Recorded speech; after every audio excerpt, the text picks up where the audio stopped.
시청자 여러분 안녕하십니까. 지금부터 존슨의 한버전으로 시작하겠습니다. 자, 민주당이 진퇴양난에 빠졌다. 자, 신문기사 제목이 지금 바뀌고 있어요. 그러니까 이제 오늘 오전만 하더라도 극한투쟁, 사법살인 이렇게 강경일변도로 딱 이제 지금 치고 들어가다가 보니까 지금 25일 재판서부터 걱정이 되는 거예요. 그리고 앞으로 재판이 계속 또 남아있잖아요. 계속 남아있는 게 지금 현재만 남아있는 것이 아니라 앞으로 재판이 또 몇 개가 더 추가될지도 모르는 요게 더 큰 사법 리스크라고 저는 봐요. 그러다 보니까 딜레마에 빠졌다라고 이 보도 기조들이 조금씩 바뀌고 있습니다. 강경일변도에서 딜레마에 빠졌다. 이 얘기는요, 강경일변 들어가면 더 죽는다는 얘기죠. 왜 더 죽느냐? 죄를 지은 게 맞으니까. 아니, 죄를 지은 게 없으면 뭐 강경으로 가든 뭐 약한 기조로 가든 두려울 게 뭐가 있어요. 당당하게 법원하고 싸워야죠. 뭘로? 거짓말로 싸우는 게 아니라 법리로 싸워야죠. 사법 리스크는 아니 암 환자한테는 암약을 투약해야지. 암약을 투약하지 않고 무슨 소화제 투약하면 그 암이 낫겠어요? 사법 리스크는 사법으로 정리를 해야 될 거 아니에요. 사법의 논리로. 사법의 논리가 뭔데요? 법리로. 법리는 뭘로 뒷받침되느냐? 사실관계 증거로 하는 건데 모두가 감당이 안 되는 거예요. 전부 거짓말이니까. 이런 인간은요. 전 세계 역사에 그렇게 제가 그러잖아요. 기네스북에 뭐 단군이라고 하는데 단군 정도가 아니고 전 세계 기네스북에 올라갈 인간이 바로 이재명이다. 제가 항상 강조하지 않습니까? 예. 자, 그래서 그 내용을 이거 뭐 하나하나만 요거 하나만 갖고서도 제가 1시간 동안 여러분께 방송을 해드릴 수 있는데 저는 뭐 이 짧은 엑기스만 가지고 한 20여 분간에 걸쳐서 엑기스를 가지고 거기에 모든 정보를 녹여내는 이런 스타일을 제가 방송을 하다 보니까요. 자, 그렇게 이제 요거를 먼저 말씀을 드리고 그러다 보니까 지금 야당에서 야권에서 뭐라 그러냐? 이게 검찰 독재, 정치 탄압, 정치 수사, 정치 판결 이렇게 하잖아요. 앞에 정치라고 하는 것은 그 앞에 윤석열 대통령이 생략돼 있어요. 전부 그게 윤석열 대통령이 정적을 죽인다 이렇게 돼 있잖아요. 아니 왜 윤석열 대통령이 정적을 죽여요? 아니 법의 위반을 했으니까 법원 판결에 의해서 죽어나가는 것이죠. 그러면 이게 정말 윤석열 대통령이 정적을 죽이려고 꺼내드는 범죄들이냐? 하나도 없어요. 하나도. 지금 11개 범죄, 여러분들 잘 아시죠? 4개 재판에 11개 범죄 이렇게 되어 있는데 제일 큰 대장동 대판, 그 다음에 백현동, 그 다음에 우일의 신도시 등등, 그 다음에 대북 송금 사건, 쌍방울 대납 사건 뭐 등등, 그 다음에 법카 이런 거요. 윤석열 정부는 아무 관계 없습니다. 친문과 친명과의 갈등 관계에서 터쳐나온 게 뭐예요? 그게 대장동이잖아요. 대장동. 이낙연이가 경선하다가 딱 터뜨렸지 않습니까? 이게 누구예요? 남편과 터뜨렸다고 자기가 나중에 커밍아웃 했잖아요. 제가 깠습니다.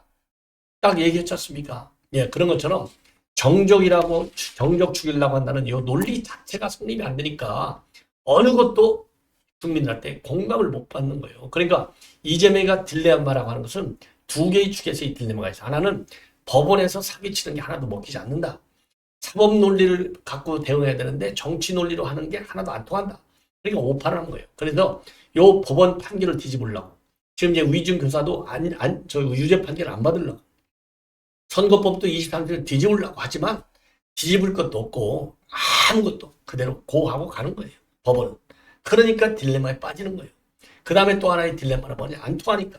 왜 우리가 그러잖아요. 약을 먹는데 약이 안 통하면 사람 환자로 아니니까 의사를 바꾸든가 뭐 약을 바꾸든가 해야 되잖아요. 그런데 그 치유하려는 병을 못 고치면은 이 약 처방이 잘못된 거잖아요. 처방이. 그러니까 약도 바꾸고 의사도 바꾸는 거 아니겠습니까? 똑같아. 지가 저 사법의 영역에 들어가서 사법의 논리로 바꿔야 되는데 못 바꾸는 거예요. 정치 영역에서 정치 수단 갖고 바꾸려고 하니까. 그러니까 딜레마가 빠지는 것이고 또 하나의 딜레마는 뭐냐? 사법의 영역에서 비사법적으로 정치적으로 정무적으로 요거를 따지고 사기치다 보니까 안 통하다 보니까 우리 국민들이 정치적인 이념과 관계없이 우리 국민은 누구예요? 사람이잖아요. human beings. 사람이거든요. 사람은 진실을 좋아하지 거짓을 좋아하지 않아요. 그게 기본이에요. 기본. 저는 그래서 저는 성선설을 저는 믿는 사람이에요. 성악설보다는. 태어날 때는 다 깔끔하게 깨끗하게 죄 없이 태어나. 이쁘게. 살아가면서 부모의 피가 반이고 주변 환경이 반이라고 봐요. 그런데 이재명이는 피도 잘못됐고 주변 환경도 잘못됐다. 왜? 아니 수행비서가 조폭이라는 게 말이 됩니까? 수행비서 할 사람이 지금 얼마나 널려 있겠어요? 아니, 조폭 갖다 쓰는 것이고 그 다음에 주변 잘못된 게 전부 종북 빨갱이들, 경기 동부에 사람 인간들, 그 다음에 부패한 인간들, 부패한 여성들.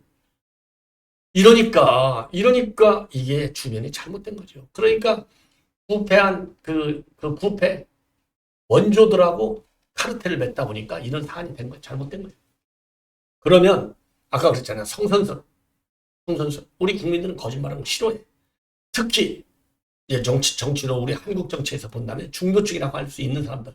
중도층은요. 쉽게 얘기하면 좌도 아니고 우도 아닌 사람들. 중도가 꼭 뭐 한 가운데 있는, 아니 물론 한 가운데가 있으니까 중간자 가운데층 딱 들어가는 거죠. 그러나 이 사람들은요. 바른 거를 좋아하는 사람들이라고 봐요. 바른 거. 이재명같이 사기치는 거 싫어해. 그리고 아니 사법 시스템을 존중해야 중도층도 좋아하지. 사법 시스템 전체를, 법원 전체가 무슨 뭐 정치 판사들만 꽉 차 있고 검찰 전체가 정치 검사들만 꽉 차 있다. 이거는 문재인 때나 얘기했죠. 김명수, 그다음에 문재인 때 김호수 등등. 예. 아니 그래서 윤석열 대통령 된 거 아니에요. 검찰총장을 시켰는데 이거 뭐 털다 보니까 뭐 조국 이런 인간들, 문재인 인간들 막 범죄 투성이니까 아니 검찰총장이 칼집이 똑바로 하라고 갖다 놨는데 이거 안 하고 있자니 이거 직무유기고 안 하고 있다니 윤석열 같이 강직한 그런 검찰총장이 중앙지검장이 이거 도저히 못 견디잖아요. 그러니까 칼 들이미는 거 아니에요. 예. 이거를 우리 중도층 국민들 좋아하는 거예요. 그러니까 0.73%라도 이긴 거 아닙니까? 이 중도층 때문에 이긴 거예요. 어차피 좌우는 팽팽한 거고 그 당시에는 이제 문재인 정권이 진보층이 썩어버렸으니까 본래 문재인 정권이 들었을 때는 탄핵 때문에 진보가 예를 들어서 보통 4, 4, 2 이렇게 간다면 40%, 40%, 20% 간다면 진보가 그때는 줄어들어갖고 한 27, 그리고 보수가, 그리고 진보가 늘어나서 한 37 이렇게 됐다고 쳐요. 한 10% 정도 차이가 났잖아요. 그런데 문재인 정권 들어서 썩고 무능한 걸 보니까 이게 뒤집어졌어. 보수가 많아졌어요. 그러다가 요새 보수가 중도층이 그러니까 이제 빠져나가면서 이제 가운데가 틈이 벌어지니까 윤 대통령과 국민의힘의 지지율이 빠지잖아요. 근데 중도층이 저는 늘어난다고 봐요. 요 윤 대통령의 지지층 이탈이 민주당 이재명한테 안 가요. 요걸 잡아야만이 이재명의 앞길이 열리는 겁니다. 사법 리스크 말고서도. 그런데 사법 리스크만 대응하면 지가 대통령이 될 것 같은 착각에 빠져 있어. 그런데 DJ에 비교하고 무슨 역대 위인들하고 지를 감히 비교하는 이 겁대가리 없이 말이죠. 그러니까 이 중도층들이 떠나는 거예요. 중도층이 이재명 쪽으로 붙질 않아요.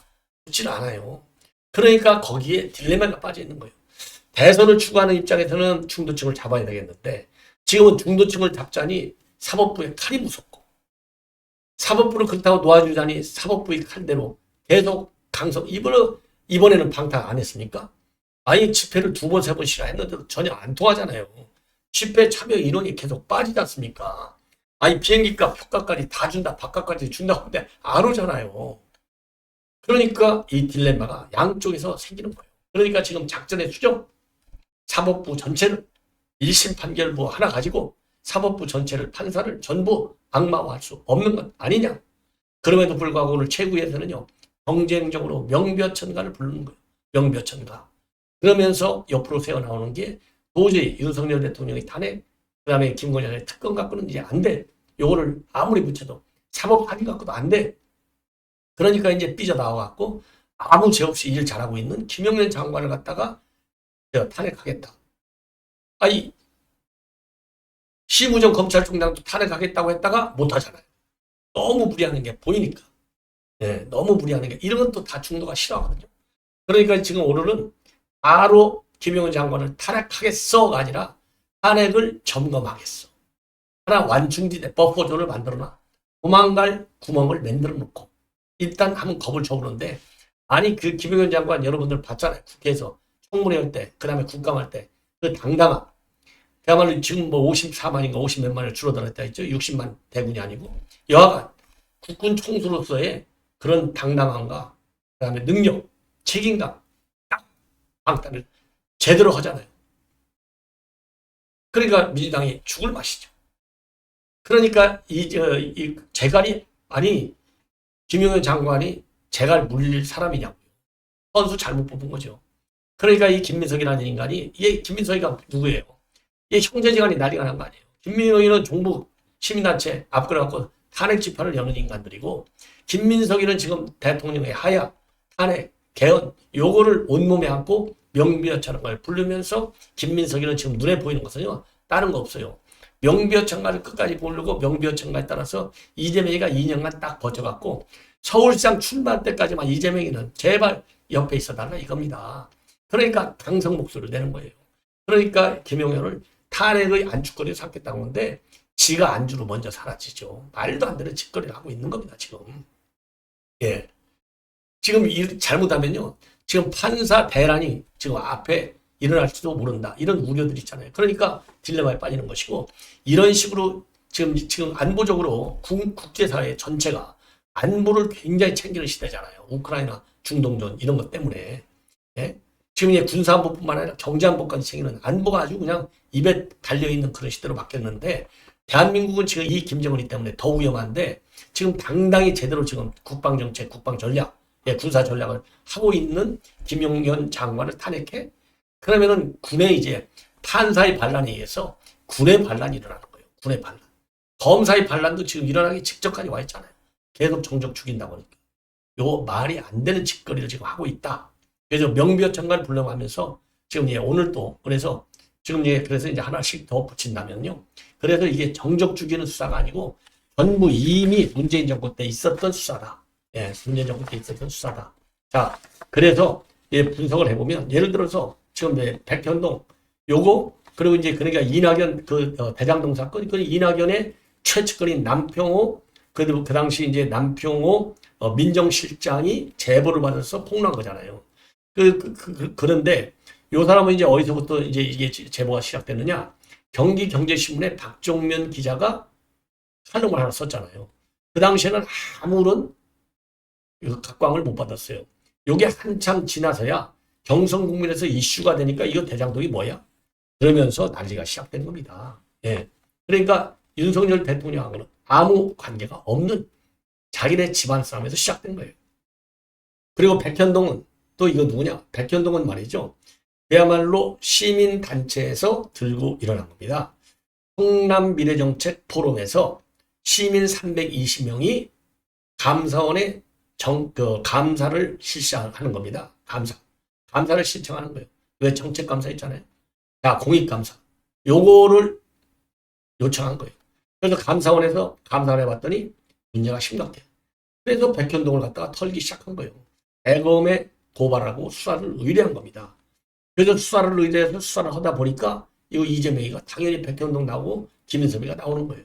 그러니까 김인섭이 모른다고 해야 되니까 또 실제로 모른다고 됐잖아요. 그러다 보니까 국토부를 끌어들여서 방탄을 크게 치려다가 8년까지 동안 그래서 망한 거예요. 예, 백현동. 그래서 이게 백현동에서 하나씩 둘씩 터져나온 게 압수수색하다 보니까 왜냐면 김진석이 김인섭이가 다 백현동 사업하고 먹고 살거든요. 성남 사람들이니까. 예. 그러니까 거기 김진석이 압수수색하다 보니까 거기 녹취록이 튀어나와가지고 그래서 이제 우이중 교수가 들어간 거예요. 윤 대통령은 아무 관계가 없어요. 아무 관계. 그래서 백현동은 선거법도 걸려있고 우이중 교사도 걸려있고 그 다음에 배임도 걸려있고 덩어리, 비리 덩어리. 예. 그 다음에 대북송금 사건 이거는 처음부터 대북송금 사건을 송금을 알고 검찰에서 수사해서 재판에 넘겨서 판사가 심리하는 겁니까? 아니오시답니다. 요거는요. 변호사비 대납 의혹. 아니 변호사비 대납 의혹 가지고 이병철이가 죽었잖아요. 극단적 선택을 했지 않습니까? 요러면서 변호사비 대납 의혹이 어디서 시작된 거예요? 쌍방울 이태영 변호사. 딱 요거 수사하다 보니까 아이고 압수수색에서 김성태랑 이런 거 다 하다 보니까 돈이 빠져나갔네. 아니 봤더니 이게 북한으로 간 거예요. 그래서 이게 시작이 된 겁니다. 그러니까 그래서 이제 이 쌍방울 대북 변호사비 대납 이게 이제 고발이 들어왔었잖아요. 깨어있는 시민 연대에서 저도 그 당시에 깨시민 이거 엄청나게 여러분께 보도해드렸죠. 깨시민의 이민구 대표가 이게 고발을 한 거예요. 예, 그랬더니 이 깨시민의 이민구 대표는요, 깨어있는 시민당이라고 그러잖아요. 이게 친문 세력이에요. 이 사람들이 고발해갖고 봤더니 요게 대북송금 사건으로까지 다 이어지는 겁니다. 그래서 털기 시작한 거예요. 그러니까 정적을 죽이는 수사라고 하는 것이 그리고 정적을 죽이기 위한 수사의 발단을 바탕으로 이루어진 수사 내용 을 가지고 판결을 내리는 거가 정적 죽이기다. 정치 탄압 판결이다. 정치 판사다. 그래서 검사도 특검하고 판사는 탄핵하고 간다. 요게 말이 안 되는 거. 이거를 이제 느끼는 거예요, 또. 이미 이거를 판사가 무서워서 계속 선물 공세했는데 이번에 안 통했잖아요. 그러니까 뭐 사법판이다. 오늘 뭐 명배우장과 그 이해식 비서실장 같은 인간은 이건 욕이 나와야 되는데, 아니 무슨 신의 사제니 뭐 신의 종이니, 아니 신격화 시켜도 완전히 김정은 공산당보다 더 심하다니까요. 이런 식으로 지금 아주 난리가 나고 있어요. 우상화. 김정은이 우상화가 아니라 이재명 우상화에 지금 난리가 있습니다. 그러니까 이번 1심 판결이 결국 이재명이가 피해자가 됐다. 피해자 코스프레를 하는 거예요. 그러니까 최민희 같은 경우는 뭐예요? 만약에 비명계가 움직여 내가 죽여버리겠어. 그랬잖아요. 그러니까 조홍천, 그 다음에 이상민, 이거 웃기고 앉아있네. 이거 미친 X 아니야? 이런 욕이 나오는 겁니다. 오늘 완전히 명배천과 웅변대가 열렸다잖아요. 그래서 박찬대, 이 대표에 대한 1심 판결은 누가 봐도 명백한 사법살인이다. 아주 경쟁적으로 명배천과 불렀다는 거 아닙니까? 방탄대회, 웅변대회. 예, 그리고 김민석은 권력 압박의 합리성을 잃은 흑역사 재판이다. 그리고 한준호는 검찰이 왜곡 날조한 기소에 의존한 정치 판결이다. 예. 이재명이만, 왜냐면 이재명이는 지 당사자인데다가 지가 얘기까지는 좀 지도 아무래도 머쓱하죠. 그러니까 갑자기 한반도 전쟁 위기가 고조되고 있다. 김 여사 특검은 통과돼야 한다. 본인이 의도적으로 발언을 안 하는 게 입장문인 거예요. 자, 그러면서 정청래 같은 인간은 김대중이가 죄가 있어 사형을 선고받았나? 그리고 또 진성준은 김대중이 사형 선고를 넘어 살아난 것처럼 이 대표도 무도한 타락을 끌고 승리할 것이다. 아니 이재명이가 뭐 김대중 대통령 같이 무슨 민주화 투쟁을 했습니까? 도대체 뭘 한 거예요, 도대체? 죄인이 살아나려고 국회의원 배치 달고, 죄인이 살아나려고 당대표하고, 죄인이 살아나려고 사법 방탄치고 이런 거 아니에요? 그런 이재명이를 김대중하고 비교해? 웃기는 거죠. 그래서 지금 민주당에서는요, 지금 난리가 났다는 거 아니에요. 이거 딜레마에 빠졌다. 예, 딜레마에 빠졌다.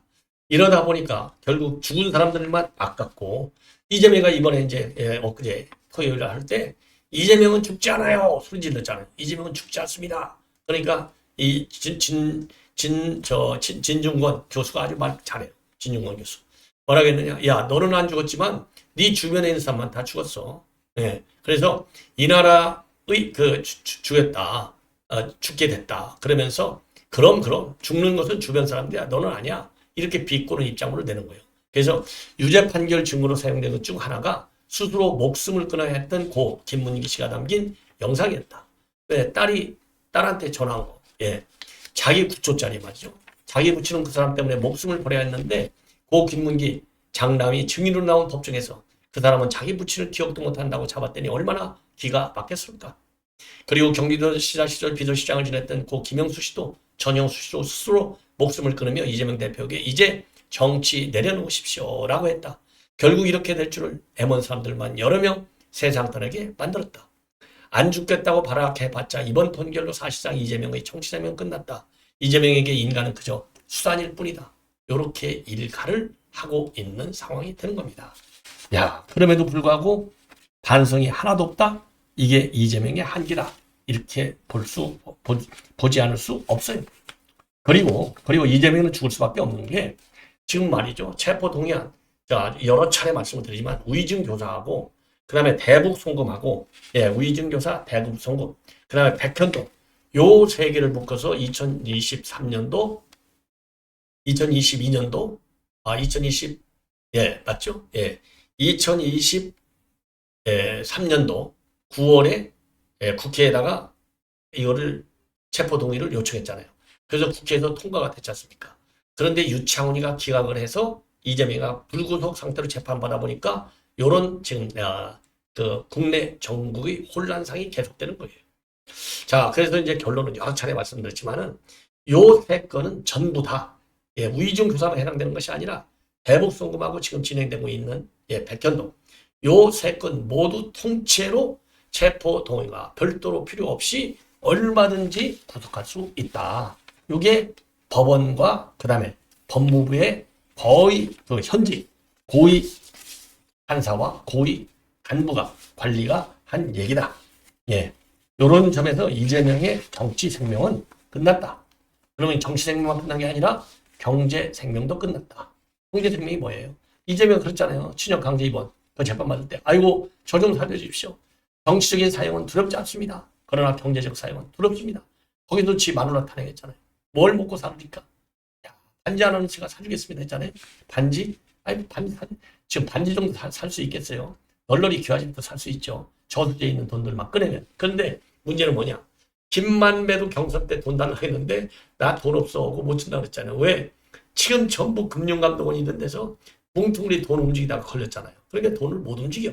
그러니까 지금 변호사비 대라 이거 전부 배지로 지금 해결해 주는 것 아니에요. 야, 이런 꼼수를 두고 있는 게 이재명이다. 기상천외한 이 머리 차, 따라갈 수가 없네요. 예. 자, 시청자 여러분 이렇게 해서 본 방송은 일단 마치겠고요. 또 이어지는 방송 여러분께 계속해서 논평을 또 해드리도록 하겠습니다. 자, 여러분들 자 이것으로 본 방송을 마칩니다. 대단히 고맙습니다.